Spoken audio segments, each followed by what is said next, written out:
Mula pagiging alkalde hanggang sa pagkapangulo, kakabit na ng pamumuno ni FPRRD ang kontrobersya mula Davao Death Squad hanggang War on Drugs na naging sanhi para siya ay mapusasan at ilipad pa ibang bansa.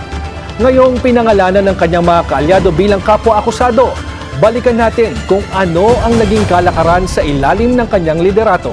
Narito ang Agenda Weekend Report. Ang tibay ni Digong, alam niyo bakit? Kasi simula po sa pagiging mayor, okay, naging president, tapos after niya maging president, naging mayor ulit ng Davao City. Then yun na nga, no? Naging karton sa dahig. Diba? Ibang klase ang nag-iisang Digong. Ibang klase yung transformation. Tibay. Diba? At malay natin kasi yun naman yung hiling niya, no? Pagdating ng panahon, yung maging abo daw. Pakinggan natin to, panoorin po natin itong balitang ito at bigyan natin ng reaction. And sa hindi pa po nakakapag-like, share, subscribe, kalimbangin nyo na po yan para po ay maging updated po kayo sa bawat uploads po natin. Ayan. Report ni Hannity. Alam ng mga pulis natin, Your Honor, Mr. Chair, na patayin, may reward. Kung mamatay yung nasa watchlist, may reward system yon ang ibigay. Totoo yung sinasabi. Kasi si Bongo na mismo, doon sa interview sa kanya, ewan ko, ambush interview yata yun. Umami naman si Bongo. Pag pinatay, iba yung presyo. Pag nahuli, iba yung presyo. Pag nanlaban, iba yung presyo. Diba? So, bawat galaw ng pulis may presyo. Kaya yung mga pulis noon, abusado. Dahil kahit yung mga inosente, pagkakakitaan nila, dahil may presyo eh. Malaking pera eh. Sasabihin nila ng laban, kahit hindi naman. Diba? Your Honor, Mr. Chair, maski may kasalanan yun o wala, may ginawa na totoong nabaybas o wala. Dati na ring lumitaw ang isang police officer para kumpirmahin ang di umano'y reward system sa mga pulis kapag may pinapatay sila. As early as 2009, pinansinan ng international group na Human Rights Watch na kailangang maimbestigahan ang nagngangalang Davao Death Squad, isang grupong umano'y responsable sa targeted killings sa Mindanao, kabilang ang sa Davao City. Naniwala ang grupong hindi random ang pagkamatay ng mga biktima nito at sangkot pa mismo ang mga pulis habang suportado raw ito ng mga opisyal ng gobyerno. Base naman sa tala ng ICC, 1980s pa raw may common plan ang nasabing grupo. Ang grupo raw ay hindi basta rogue vigilantes, kundi may malinaw na hierarchy at command structure kung saan kinakailangan muna ng approval bago isagawa ang pagpatay. Ang mga target ay karaniwang pinaghihinalaang drug pushers o users o petty criminals gaya ng Tas sasabihin ng laban, paano man lalaban yung inosente? Hindi yung marunong bumaril yung iba dyan. Tas tataniman nila. May mga pulis noon sa panahon ni Digong, magagaling po magtanim. Di naman po lahat, pero karamihan magaling. Ha? Magaling po sila. mga magnanakaw. Mismong si dating Pangulong Rodrigo Duterte na rin ang kalaunay nagsabing si Senator Bato de la Rosa na nooy PNP chief ay bahagi nito. Lahat itong sa right side ko, dumaan ito ng Chief of Police, Police Director. Puro commander ng death squad yan. Tingnan nyo. Nilaglag ni Digong. Nilaglag. Si Bato kamot ulo. Isang senador, yan ang nakaupo dyan, si Senator De La Rosa. Death squad rin yan. Because they were police directors handling the controlling crimes in the city.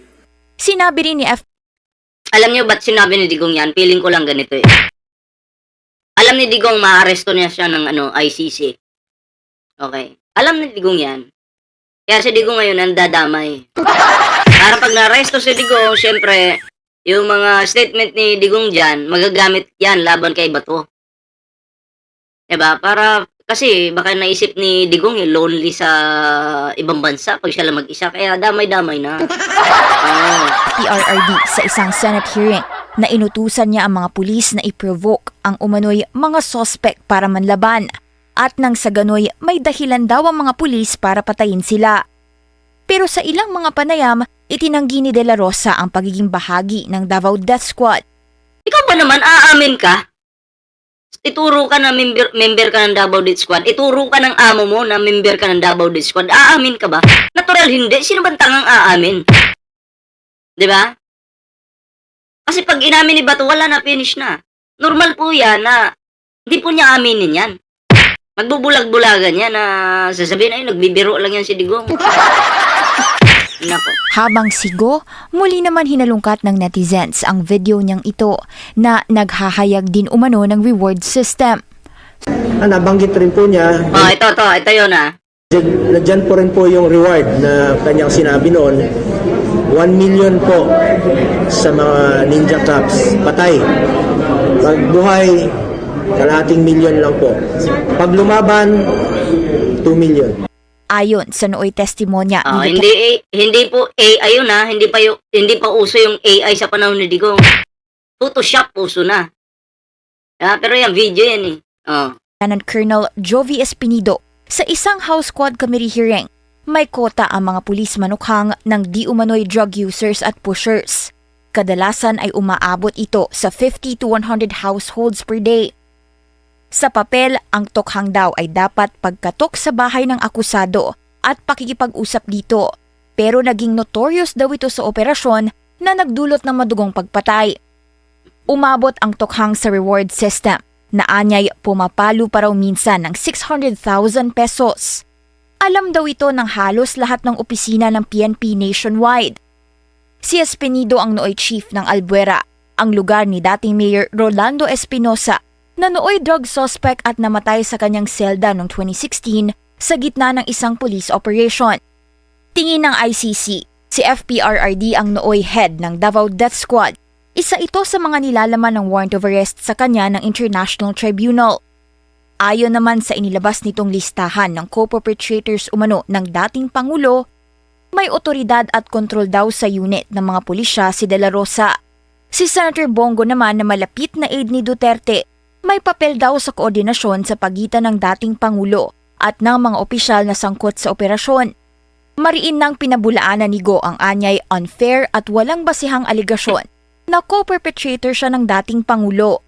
Highest standards of integrity, transparency at dedication to the welfare of Filipinos ang naging sandigan daw niya sa kanyang career. Hindi rin daw niya hahayaan ang baseless accusations na ito para hindi niya gawin ang kanyang mga responsibilidad bilang senador. Sa tala ng grupong PREDA, mula 1998 hanggang 2016 pa lang, nasa 1,425 na individual ang nasawi dahil sa Davao Death Squad. Humigit kumulang 6,000 naman daw ang nasawi sa EJK mula 2016, ayon sa tala ng human rights groups. Para sa Agenda Weekend, Hannah Tia. Oh. Kapwa Dabawenyo ni Digong, pinagpapatay nila dahil lang sa pera na yan, sa mga reward na yan. Kapwa nila Pilipino, pinapapatay nila dahil sa reward na yan. Nakakala ba nila na yung nangyari sa Davao, kasi ang gusto ng mga Duterte, katakutan po sila. Kasi sa Davao, kinakatakutan daw sila eh. Oh, so, gusto nilang spread yon sa buong Pilipinas. Nagagayahin nila yung Davao, para katakutan sila ng buong bansa. Kaso palpa ka doon, Digong. Diba? Palpa ka doon. Hindi uubra yan. Sa Davao lang, oo. Diba? Pero buong bansa, wag mong kakalabanin ng mga Pilipino. Pinapapatay mo eh. Oh. Dito, Digong, good luck sa'yo ha. Good luck. Kayo mga pre, ano masasabi nyo dito? Lalo na si Bongo Bato. Dapat damputin na yan ng ICC. Okay? Oh, dapat damputin na yan, yung mga yan para unti-unti na pong malinis yung ating bansa. Para pagbaba po ni Pangulong Bongbong Marcos, wala na pong mga utak kriminal at wala na yung mga magnanakaw. Kaya dapat yung mga yan, ikulong na yan sa ICC. Ayaw namang umuwi ni Bongo sa China. Sa Hague na lang ikulong yan. in case na malabasan ng arrest warrant yan galing sa ICC. Diba? So, anyway, yun lang naman. Anong reaction niyo dito? Comment down below. At ito na nga mga pre, idugtong po natin ito. Idugtong po natin ito sa ating reaction ngayon. Yung about po kay former House Speaker Martin Romualdez, no? Oo, grabe, no? Talagang pinag-iinitan po siya ng kanyang kalaban ngayon. Sino po ba yung kalaban? Yung kalaban din po ni PBBM. Eto sa usapin ng public accountability, dapat malinaw ang isang bagay. Ang paratang ay hindi katumbas ng ebidensya. Yun, tama po yun kasi palagi po siyang pinaparatangan. Pero yung mga nagpaparatang sa kanya, kay former House Speaker Martin Romualdez, wala naman pong mailabas na ebidensya. Laway-laway lang po yung kapital nila. Ang laway ba yan, ang kapital, oobra ba yan sa ating batas? Hindi po. 'Di ba? Pero yung laway-laway na yan, marami pong nasisira na mga nalalason yung isipan 'Di ba? Isipan ng kapwa natin Pilipino na napapaniwala nitong mga DDS na to. 'Di ba? Oo, nilalason po nila yung inyong isipan sa pamamagitan ng laway nila. Kasi yun lang po yung kapital nila. Diba? Hindi po yan katotohanan yung pinagsasabi nila. Hindi po yan facts. Diba? O ano po yan? Laway. Diba? Kaya pag usaping Martin Romualdez, naghahanap po ako ng ebidensya. Wala pong makita ebidensya sa kanya na ito'y sangkot sa katiwalian. Okay? Sa panahon ni PBBM, wala po. Zaldi ko, oo, tambak. Diba? Kung may paratang, ilatag ang evidence. Tama naman. Kung may ebidensya, ipakita ang trail. Pero kung ang pundasyon ay guesswork, timeline distortion, at narrative building na walang matibay na basihan, hindi na iyon investigative journalism. Yun ay storytelling alay. Kaya shoutout sa mga kapwa ko Pilipino dyan na nauuto na mga DDS vloggers na yan. Sila ko yung nag-i-spread ng fake news Diba? Na si Martin Romualdez magnanakaw yan. Wala namang ebidensya. Ha? Ano bang ebidensya? Pag pinapatawag naman si Romualdez, nag-a-attend naman. Nakikipag-cooperate naman. Diba? Nandyan naman. Para dun sa isa na tumakas na. Nabahag yung buntot. So ganun po yun. So, kayo mga pre, anong reaction nyo dito? Sa ating video ngayon, ayan, comment down below para naman mabasa po natin yung inyong kanya-kanyang komento, kanya-kanyang reaksyon. Ayan so pasensya na, ngayon lang po tayo nakapag-upload ulit. Ayan. So, yun lang yung ating video ngayon. Maraming salamat po sa pagsama sa atin. At syempre, bago po tayo magtapos sa ating video, huwag kalimutan mag-like, share, and subscribe para naman po maging updated po kayo sa mga uploads natin. Ayan. At syempre, sa mga hindi pa naka-follow sa ating TikTok, Facebook, i-follow niyo na po yan. Ayan. So hanggang dito lang muna yung ating video. Ingat kayo palagi. Magandang gabi po sa inyo lahat.